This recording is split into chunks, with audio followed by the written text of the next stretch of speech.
एवढी सारी मेहनत करून, एवढं सगळं करून जर मेहनतीचं फळ जर भेटणार नसेल तर मेहनत करून काय फायदा, बरोबर ना? तर असंच माझ्यासोबत झालं. गुगल ॲडसिनचा पिन येत नव्हता, दोनदा ॲप्लाय करून. कसं ते पुढे सांगते. सर्वप्रथम तुम्हाला श्री स्वामी समर्थ आणि मकर संक्रांतीच्या खूप खूप शुभेच्छा. तिळगुळ खा आणि गोड गोड बोला. आता एवढ्या लांबून तुम्हाला तिळगुळ नाही पाठवू शकत, तुम्ही खा माझ्यातर्फे आणि गोड गोड बोला. जसे आता नेहमी बोलता तसेच राहा, आनंदी राहा.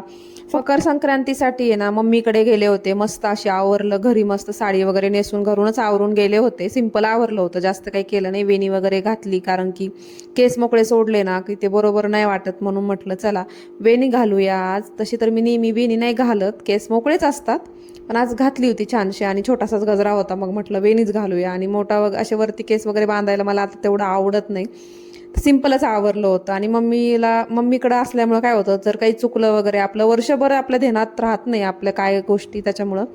तर इथे आहे ना तुळस थोडीशी वाळून गेली होती मम्मीची, आणि माझ्या घरची पण तुळस थोडीशी वाळली होती ना, मग ते बरोबर वाटत नाही. मला वाटलं मम्मीची असेल ठीक, पण मम्मीची तशीच झाली होती, काय माहिती. आता मी परत एकदा नवीन तुळस लावून पाहिल माझ्या घरी, आणि मम्मीची जुनी तुळस असल्यामुळं ती परत फुटते छान प्रकारे. आणि इथे आहे ना आम्ही आवरून वगैरे निघालो होतो, पायीच निघालो होतो, कारण की जवळच होतं मंदिर. जुनं मंदिर आहे, खूप जुनं आहे.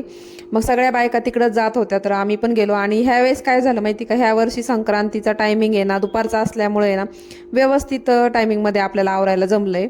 आणि इथे आहे ना खूप साऱ्या मुली, म्हणजे आता तर 2-3च आहेत समोर, पण सगळ्यात दिसत होत्या साडीमध्ये. छोट्या मुली पण असतात ना, मी पण लहानपणी मम्मीसोबत अशीच जायची साडी वगैरे नेसून. आणि आताही तेच करावं लागतंय आपल्याला, जे लहानपणी म्हणजे 5वी पासून ते 6वी-7वी पर्यंत साडी वगैरे नेसून मस्त संक्रांतीला आवरायचं, नागपंचमीला आवरायचं ना, असं मम्मीसोबत मंदिरात जायचं. आणि आज आपण स्वतः जातोय, लग्न झालंय, तर सगळ्या गोष्टी कराव्या लागतात. तर पाहताय ना इथे एवढी गर्दी होती. आणि हे मंदिर आहे ना खूप जुनं आहे, खरं तर 2002चं मंदिर आहे, खूपच जुनं आहे.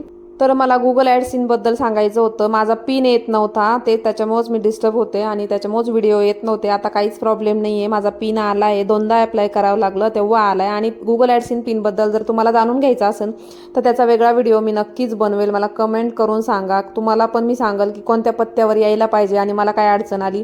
तर माझा भोगीचा अख्खा दिवस, म्हणजे कालचा अख्खा दिवस माझा पिन आणण्यामध्ये गेला, कारण तो आला होता माझ्या माहेरच्या ॲड्रेसवरती. आणि तिकडं जाऊन मी घेऊन आले, कारण की माझा ॲड्रेस चेंज झालेला नव्हता. मी माझा सासरचा ॲड्रेस काही टाकलेला नाही, माहेरचा जो ॲड्रेस आहे तोच आहे. आणि तो तिकडे आला होता, मी तिकडून जाऊन घेऊन आले आणि ॲड करून दिलाय. आता काय प्रॉब्लेम नाही आहे. जर कुणाला जाणून घ्यायचं असेल तर मला ते कमेंट करा, मी नक्की त्याचा वेगळा व्हिडिओ बनवल तुमच्यासाठी. पिनच्या बाबतीत माझ्याकडून चूक झाली होती, म्हणून तर तो पिन तिकडच्या पत्त्यावर आला. आपण जिथं आहे तिथं आलाच पाहिजे, कारण की काय होतं तिकडं जाणारं कोणी नसतं. आणि मग जर पोस्टमन आपल्या कॉन्टॅक्टमध्ये नसेल ना, तो गहाळ होऊ शकतो, आपल्याला भेटत नाही. असंच माझं फर्स्ट टाइम झालं. आणि सेकंड टाइम तो मला व्यवस्थित भेटला. पहिला टाइम ॲप्लाय केला तो आलाच नाही, दुसऱ्या टाइम केला त्याच्यानंतर 4 दिवसात आला. सेकंड टाइम अप्लाय केला ना की लगेच येतो, 3-4 दिवशीच येतो. असंच माझं झालं, भोगीच्या 2 दिवस आधी आला. म्हणून मला पूर्ण माझा भोगीचा दिवस माझा पिन आणण्यामध्ये गेला, कारण की तो आला होता माझ्या माहेरच्या ॲड्रेसवर. जर कुणाला काही प्रॉब्लेम असेल तर नक्कीच कमेंट करून सांगा, म्हणजे मी तसं तुम्हाला सांगेल. आणि जे छोटे क्रिएटर आहे, जे आता यूट्यूब चालू करतायत, त्यांनी खूप गोंधळ होतो. मग कुणाचं मॉनिटाईज होत नाही, कुणाचं पिन येत नाही, बऱ्याच अडचणी येतात. फायनली माझा आलाय आणि मी तो ॲड करून दिलाय. आता काहीच प्रॉब्लेम नाही आहे, आता फक्त व्हिडिओ बनवायचे. तर व्हिडिओला लाईक करा, चॅनलला सबस्क्राईब करा. जर तुम्हाला पाहायला आवडत असतील तर सबस्क्राईब करून घ्या.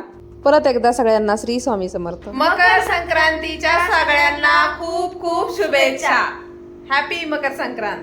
हॅपी मकर संक्रांत.